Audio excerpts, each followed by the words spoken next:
The guard passed by, insulting me, and once again communed with my beloved. More and more I felt that she was present, that she was with me. I had the feeling that I was able to touch her, able to stretch out my hand and grasp hers. The feeling was very strong. She was there. Then, at that very moment, a bird flew down silently and perched just in front of me, on the heap of soil which I had dug up from the ditch, and looked steadily at me. Earlier I mentioned art. Is there such a thing in a concentration camp?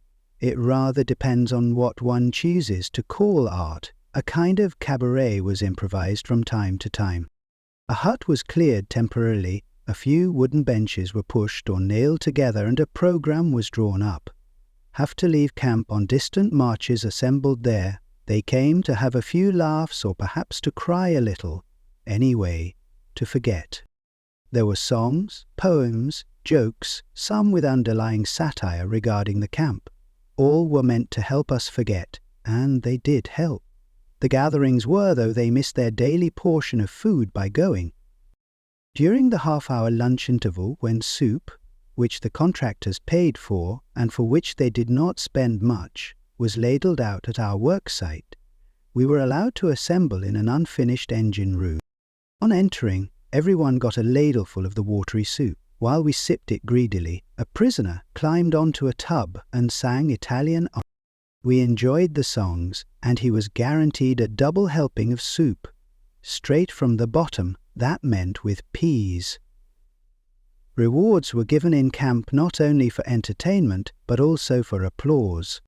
I, for example, could have found protection, how lucky I was never in need of it, from the camp's most dreaded capo, who, for more than one good reason, was known as the murderous capo. This is how it happened. Essence had taken place. There were gathered the same intimate friends of the chief doctor, and, most illegally, the warrant officer from the sanitation squad was again present.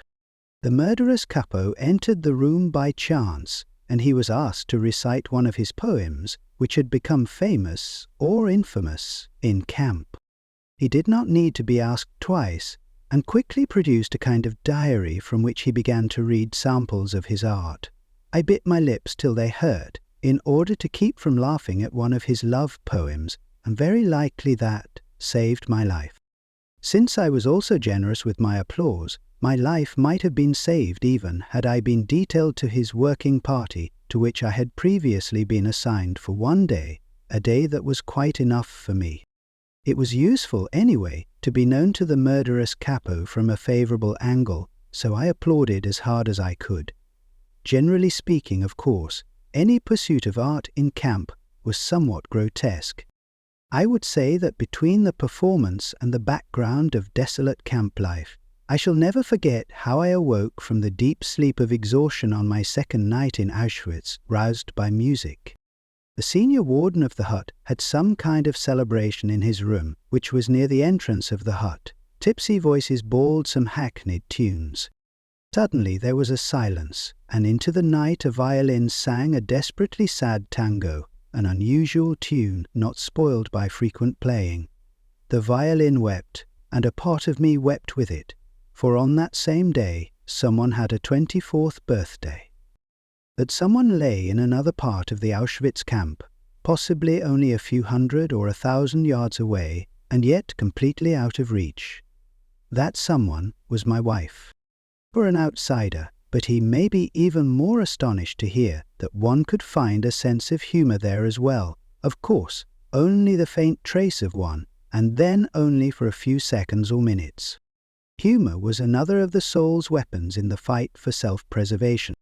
It is well known that humour, more than anything else in the human makeup, can afford an aloofness and an ability to rise above any situation, even if only for a few seconds. I practically trained a friend of mine who worked next to me on the building site to develop a sense of humour. I suggested to him that we would promise each other to invent at least one amusing story daily about some incident that could happen one day after our liberation. He was a surgeon and had been an assistant on the staff of a large hospital. So I once tried to get him to smile by describing to him how he would be unable to lose the habits of camp life when he returned to his former work. On the building site, especially when the supervisor made his tour of inspection, the foreman encouraged us to work faster by shouting, "Action! Action!" I told my friend, "One day you will be back in the operating room, performing a big abdominal operation. Suddenly an orderly will rush in announcing the arrival of the senior surgeon by shouting, 'Action! Action!'" Sometimes the other men invented amusing dreams about the future, such as forecasting that the hostess to ladle it from the bottom, trick learned while mastering the art of living. Yet it is possible to practice the art of living even in a concentration camp, although suffering is omnipresent. To draw an analogy, a man's suffering is similar to the behavior of gas. If a certain quantity of gas is pumped into an empty chamber, it will fill the chamber completely and evenly, no matter how big the chamber. Thus, suffering completely fills the human soul and conscious mind, no matter whether the suffering is great or little. Therefore, the size of human suffering is absolutely relative. It also follows that a very trifling thing can cause the greatest of joys.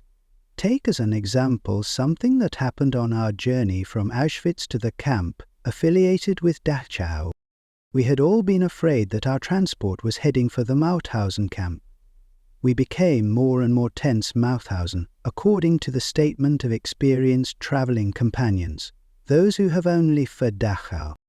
And again, what happened on our arrival in that camp? After a journey lasting 2 days and 3 nights, there had not been enough room for everybody to crouch on the floor of the carriage at the same time. The majority of us had to stand all the way, while a few took turns at squatting on the scanty straw which was soaked with human urine. When we arrived, the first important news that we heard from older prisoners was that this comparatively small camp, its population was 2,500, had no oven, no crematorium, no gas. That meant that a person who had become a Muslim could not be taken straight to the gas chamber, but would have to wait until a so-called sick convoy had been arranged to return to Auschwitz. This joyful surprise put us all in a good mood. The wish of the senior warden of our hut in Auschwitz had come true. We had come, as quickly as possible, to a camp which did not have a chimney, unlike Auschwitz. We laughed and cracked jokes in spite of, and during all we had to go through in the next few hours. When we new arrivals were counted, one of us was missing, so we had to wait outside in the rain and cold wind until the missing man was found. He was at last discovered in a hut where he had fallen asleep from exhaustion. Then the roll call was turned into a punishment parade. All through the night and late into the next morning, we had to stand outside, frozen and soaked to the skin, after the strain of our long journey, and yet we were all very pleased. There was no chimney in this camp, and Auschwitz was a long way off. Another time we saw a group of convicts pass our work site. How obvious the relativity of all suffering appeared to us then. We envied those prisoners their relatively well-regulated, secure and happy life. They surely had regular opportunities to take baths, we thought sadly. They surely had toothbrushes and clothes brushes, mattresses, a separate one for each of them, and monthly mail bringing them news of the whereabouts of their relatives, or at least of whether they were still alive or not. We had lost all that a long time ago. Shelter, room, it was everyone's wish to have such a life-saving piece of luck. The scale of relative luck extends even further. Even among those detachments outside the camp, in one of which I was a member, there were some units which were considered worse than others. One could envy a man who did not have to wade in deep, muddy clay on a steep slope, emptying the tubs of a small field railway for 12 hours daily. Most of the daily accidents occurred on this job, and they were often fatal blows, which made us talk of the relative luck of not being under their command, or perhaps of being under it only temporarily. Once, by an unlucky chance, I got into such a group. If an air raid alarm had not interrupted us after 2 hours, during which time the foreman had worked on me especially, making it necessary to regroup the workers afterwards, I think that I would have exhaustion. No one can imagine the relief that the siren can bring in such a situation, not even the sea from the danger of a knockout. We were grateful for the smallest of mercies. We were glad when there was time to delouse before going to bed, although in itself this was no pleasure, as it meant standing naked in an unheated hut where icicles hung from the ceiling. But we were thankful if there was no air raid alarm during this operation, and the lights were not switched off. If we could not do the job properly, we were kept awake half the night. The meagre pleasures of camp life provided a kind of negative happiness, freedom from suffering, as Schopenhauer put it, and even that in a relative way only. Real positive pleasures, even small ones, were very few. I remember drawing up a kind of balance sheet of pleasures one day and finding that in many, many past weeks I had experienced only 2 pleasurable moments. One occurred when, on returning from work, I was admitted to the cookhouse after a long wait and was assigned to the line filing up to prisoner cook F. He stood behind one of the huge pans and ladled soup into the bowls which were held out to him by the prisoners, who hurriedly filed past. He was the only cook who did not look at the men whose bowls he was filling, the only cook who dealt out the soup equally, regardless of recipient, and who did not make favourites of his personal friends or countrymen, picking out the potatoes for them, while the others got watery soup skimmed from the top.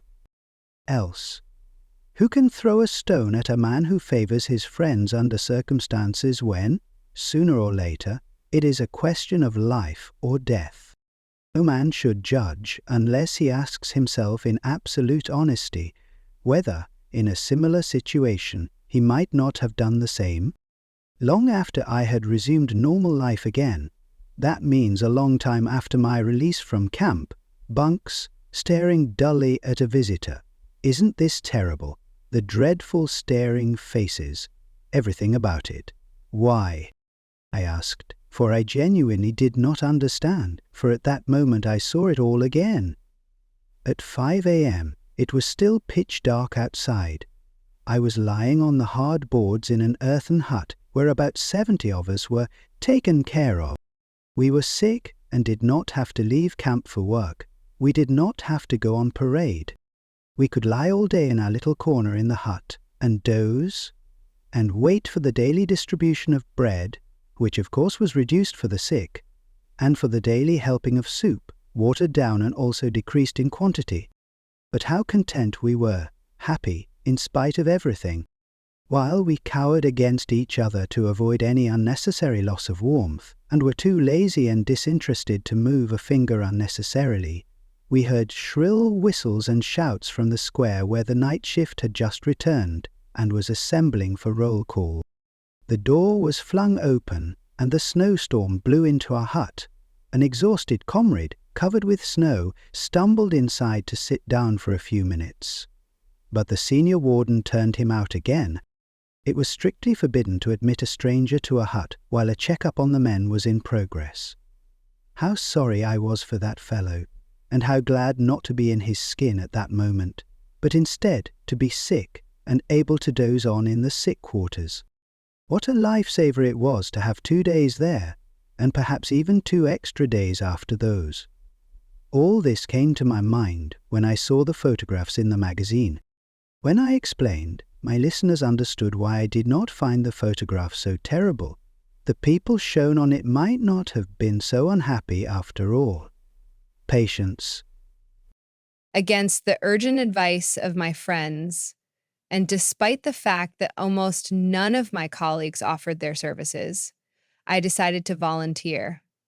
I knew that in a working party, I would die in a short time, but if I had to die, there might at least be some sense in my death. I thought that or finally lose my life as the unproductive laborer that I was then. For me, this was simple mathematics, not sacrifice. But secretly, the warrant officer from the be taken care of till they left, we looked so weak that he feared that he might have two additional corpses on his hands rather than two doctors. Oneself and one's closest friends alive lost its value. Everything was sacrificed to this end, a man's the values he held and threw them into doubt. Under the influence of a world which no longer recognized the value of human life and human dignity, which had robbed man of his will and had made him an object to be exterminated. Having planned, however, to make full use of him first to the last ounce of his physical resources, under this influence, the personal ego finally suffered a loss of values. If the man in the concentration camp did not struggle against this in a last effort to save his self respect, he lost the feeling of being an individual, a being with a mind, with inner freedom and personal value. He thought of himself then as only a part of an enormous mass of people. His existence descended to the level of animal life. The men were herded sometimes to one place, then to another, sometimes driven together, then apart like a flock of sheep without a thought or a will of their own. A small but dangerous pack watched them from all sides, well versed in methods of torture and sadism. They drove the herd incessantly, backwards and forwards with shouts, kicks, and blows. And we, the sheep, thought of two things only: how to evade the bad dogs and how to get a little food. Just like sheep that crowd timidly into the center of a herd, each of us tried to get into the middle of our formations. That gave one a better chance of avoiding the blows of the guards who were marching on either side and to the front and rear of our column. The central position had the added advantage of affording protection against the bitter winds. It was therefore in an attempt to save one's own skin that one literally tried to submerge into the crowd. This was done automatically in the formations, but at other times it was a very conscious effort on our part in conformity with one of the camp's most imperative laws of self-preservation. Do not be conspicuous. We tried at all times to avoid attracting the attention of the. There were times, of course, when it was possible and even necessary to keep away from the crowd. It is well known that an enforced community life in which attention is paid to everything one does at all times may result in an irresistible urge to get away, at least for a short while. The prisoner craved to be alone with himself and his thoughts. He yearned for privacy and for solitude. After my transportation to a so-called rest camp, I had the rare fortune to find solitude for about 5 minutes at a time. Behind the earthen hut where I worked and in which were crowded about 50 delirious patients, there was a quiet spot in a corner of the double fence of barbed wire surrounding the camp. A tent had been improvised there with a few poles and branches of trees in order to shelter a half-dozen corpses, the daily death rate in the camp. There was also a shaft leading to the water pipes. I squatted on the wooden lid of this shaft whenever my services were not needed. I just sat and looked out at the green flowering slopes and the distant blue hills of the Bavarian landscape, framed by the meshes of barbed wire. I dreamed longingly, and my thoughts wandered north and northeast in the direction of my home, but I could only see clouds.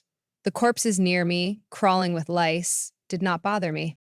Only the steps of passing guards could rouse me from my dreams, or perhaps it would be a call to the sick bay or to collect a newly arrived supply of medicine for my hut, consisting of perhaps 5 or 10 tablets of aspirin to last for several days for 50 patients.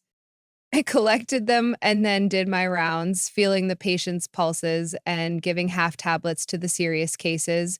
But the desperately ill received no medicine. It would not have helped, and besides, it would have deprived those for whom there was still some hope. For like cases, I had nothing except perhaps a word of encouragement. In this way, I drugged myself from patient to patient, though I myself was weak and exhausted from a serious attack of typhus.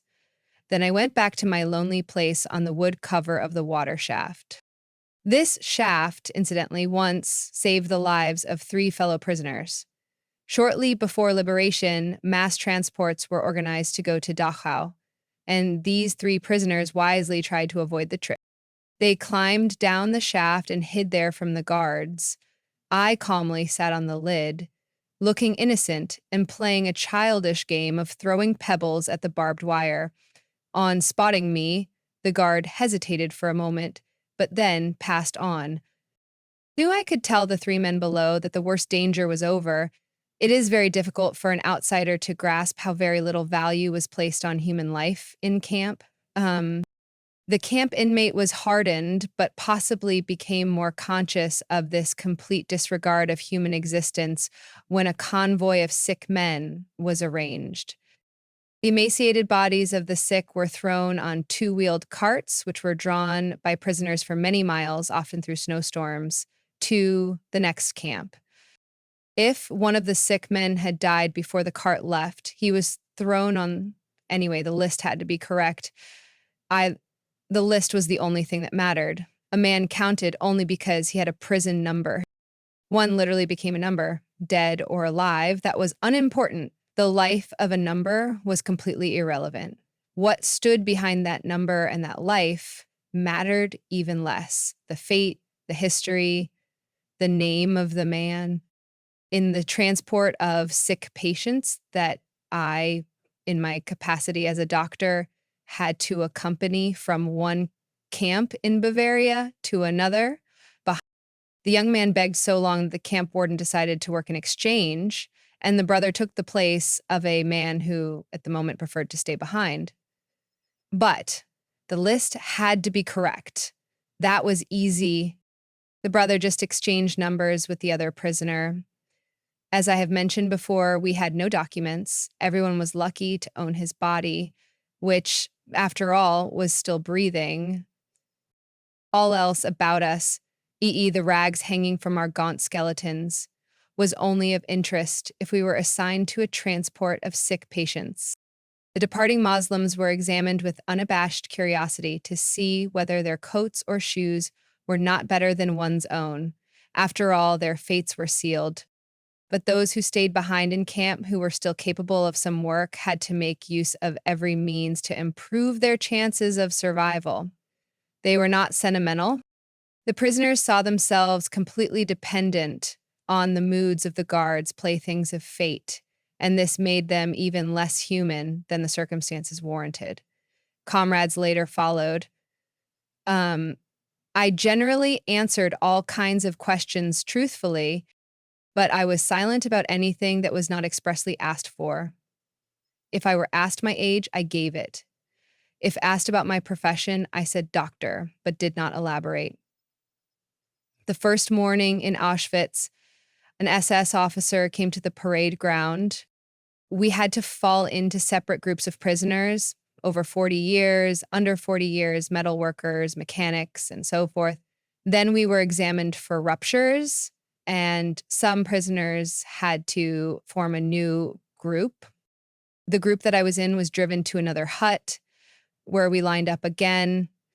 After being sorted out once more and having answered questions as to my age and profession, I was sent to another small group. Once more, we were driven to another hut and grouped differently. This continued for some time, and I became quite unhappy, finding myself among strangers who spoke unintelligible foreign languages. Then came the last selection, and I found myself back in the group that had been with me in the first hut. They had barely noticed that I had been sent from hut to hut in the meantime, but I was aware that in those few minutes, fate had passed me in many different forms. When the transport of sick patients for the rest camp was organized, my name, that is my number, was put on the list, since a few doctors were needed. But no one was convinced that the destination was really a rest camp. A few weeks previously, the same transport had been prepared. Then, too, everyone had thought that it was destined for the gas ovens. When it was announced that anyone who volunteered for the dreaded night shift would be taken off the transport list, 82 prisoners volunteered immediately. A quarter of an hour later, the transport was canceled, but the 82 stayed on the list for the night shift. For the majority of them, this meant death within the next fortnight. Now, the transport for the rest camp was arranged for the second time. Again, no one knew whether Newell would go to the gas ovens or to a genuine rest camp. The chief doctor, who had taken a liking to me, told me furtively one evening at 9:45, "I have made it known in the orderly room that you can still have your name crossed off the list. You may do so up till 10 o'clock." I told him that this was not my way, that I had learned to let fate take its course. "I might as well stay with my friends," I said. There was a look of pity in his eyes, as if he knew. He shook my hand silently, as though it were a farewell not for life, but from life. Slowly, I walked back to my hut. There I found a good friend waiting for me. "You really want to go with them?" he asked sadly. "Yes, I am going." Tears came to his eyes, and I tried to comfort him. Then there was something else to do to make my will. "Listen, Otto, if I don't get back home to my wife, and if you should see her again, then tell her that I talked of her daily, hourly. You remember. Secondly, I have loved her more than anyone. Thirdly, the short time I have been married to her outweighs everything, even all we have gone through here." "Otto, where are you now? Are you alive? What has happened to you since our last hour together? Did you find your wife again? And do you remember how I made you learn my will by heart, word for word, in spite of your childlike tears?" The next morning, I departed with the transport. This time, it was not a ruse. We were not heading for the gas chambers, and we actually did go to a rest camp. Those who had pitied me remained in a camp where famine was to rage even more fiercely than in our new camp. They tried to save themselves, but they only sealed their own fates. Months later, after liberation, I met a friend from the old camp.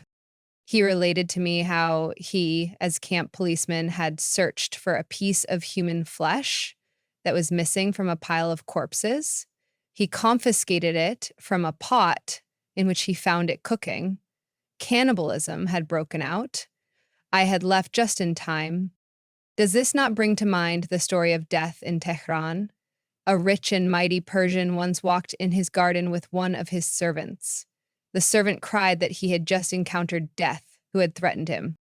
He begged his master to give him his fastest horse so that he could make haste and flee to Tehran, which he could reach that same evening. The master consented, and the servant galloped off on the horse. On returning to his house, the master himself met Death and questioned him, "Why did you terrify and threaten my servant?"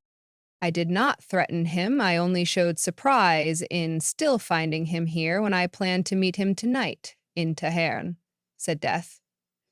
The camp inmate was frightened of making decisions and of taking any sort of initiative whatsoever. This was the result of a strong feeling that fate was one's master, and that one must not try to influence it in any way, but instead let it take its own course. In addition, there was a great apathy, which contributed in no small part to the feelings of the prisoner.